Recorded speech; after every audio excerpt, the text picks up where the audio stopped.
बहुत मेहनत के बाद भी रुकावट ही रुकावट आ रही है तो ये वीडियो आपके लिए संजीवनी का काम करेगा। चाहे आप जिस भी फील्ड से हैं, इस नवरात्रि में आपकी समस्त मनोकामनाओं की पूर्ति हो सकती है। बस इस जीवन बदल देने वाले वीडियो को अंत तक जरूर देख लें। ये गुप्त उपाय और ये छोटी सी साधना आपके बहुत काम आएगी। हम सभी के लिए अष्टमी खास होती है। इस समय माता अपनी सारी शक्तियों के साथ अपने परम तेजस्वी रूप में होती है। उनमें से ऊर्जा का एक ऐसा स्रोत निकलता है जो आपके जीवन को सकारात्मक ऊर्जा से भर देता है और आपके जीवन की समस्त अभिलाषाओं को पूर्ण करता है। इस स्रोत से अपने जीवन को सरोबोर करने के लिए आज आपको मां महागौरी और मां धान्य लक्ष्मी की उपासना करनी है। माता महागौरी अपने सौम्य रूप में आपकी समस्त मनोकामनाओं को पूर्ण करती है। वह आपके वर्षों से चले आ रहे संकटों को दूर करती है तथा आपको आर्थिक समृद्धि के साथ ही पारिवारिक दायित्वों को निभाने की प्रेरणा भी देती है। वहीं माता धान्य लक्ष्मी की उपासना आपकी मुख्यतः जरूरतों को पूरा करती है।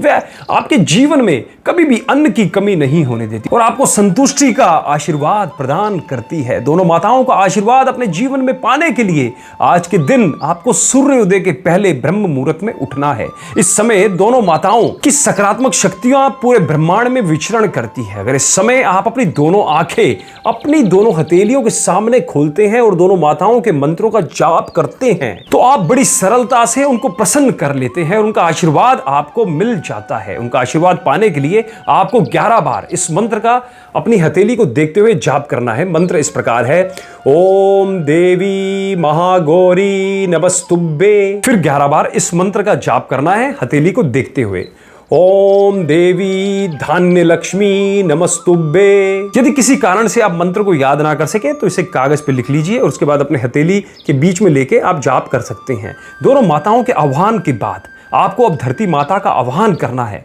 धरती पर सबसे पहले दाहिना पैर रखना है और फिर उनके प्रति अपना आभार प्रकट करना है। यहाँ आज के उपाय का पहला चरण समाप्त होता है। अब दूसरे चरण में आप जब स्नान करने जाएं तो अपने साथ एक लोटे में पानी और उसमें एक चुटकी सेंधा नमक डालकर ले जाएं और फिर जब आपका स्नान पूरा हो जाए तो आखिरी लोटा सेंधा नमक के पानी का अपने ऊपर डाल लें। यह पानी आपके शरीर में जहां जहां पड़ेगा वहां से सारी नकारात्मकता खींचता जाएगा। वह अंग अपने आप स्वस्थ होने लगेगा। इसलिए पानी डालते वक्त ये ध्यान रखिए कि पानी आपके संपूर्ण शरीर पर पड़े। इसके बाद उपाय का तीसरा चरण शुरू होता है जहां आपको अपने पूजा स्थल में एक कटोरी में घी रखना है। यह घी आपके द्वारा नवरात्रों की गई पूजा के समय आपके सामने होना चाहिए। पूजा आरंभ करने से पहले आपको बरकत की थैली को पूरी श्रद्धा के साथ प्रणाम करना है और फिर उसमें आज के दिन 24 रुपए रखने हैं। ध्यान रखिए मात्रा सिर्फ 24 रुपए की ही होनी चाहिए। यहाँ शुद्धता का विशेष ध्यान रखना है।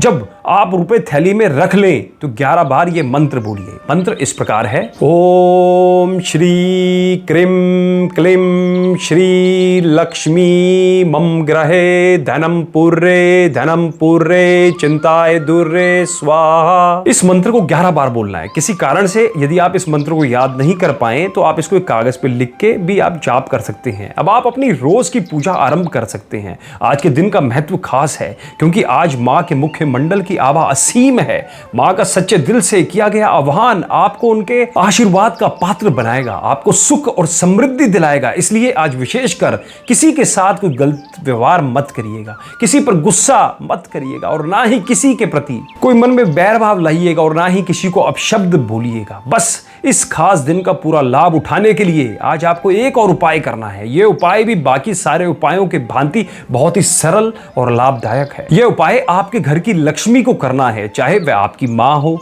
या फिर आपकी पत्नी हो या आपकी बेटी भी हो सकती है। इस उपाय को करने के लिए यह ध्यान रखना बेहद जरूरी है कि कोई भी पुरुष उसे करते हुए ना देखे। बेहतर तो यही होगा कि घर के पुरुषों के सोने के बाद यह उपाय किया जाए, पर अगर वह सोए ना हो तो वह अपनी आंखें बंद करके लेट जाएं। इस उपाय में घर की स्त्री को एक बर्तन में ताजा और साफ पानी भरना है। बर्तन ऐसा होना चाहिए जिसमें से पानी छलके नहीं। आप चाहें तो एक गिलास या लोटा या फिर छोटी सी स्टील की बाल्टी या कटोरी भी ले सकते हैं। अब इस बर्तन को आपको अपने घर के हर एक कमरे में घूमना है, यानी अपने घर में चक्कर लगा लीजिएगा। हर कमरे की हर एक दिशा में ले जाना है। मैं फिर याद दिला रहा हूं कि पानी छलके नहीं, यानी पानी गिरना नहीं चाहिए। इसके लिए आप चाहें तो बर्तन को 3/4 भर सकते हैं। अब इस बर्तन को अपने पूजा के स्थान पर रख दें और ऐसे किसी जाली या फिर रुमाल से ढक दें। यह पानी आज के दिन आपके सारे कष्टों को अपने अंदर खींच लेगा, यानी नेगेटिविटी को खींच लेगा, आपके जीवन की नकारात्मकता समाप्त कर देगा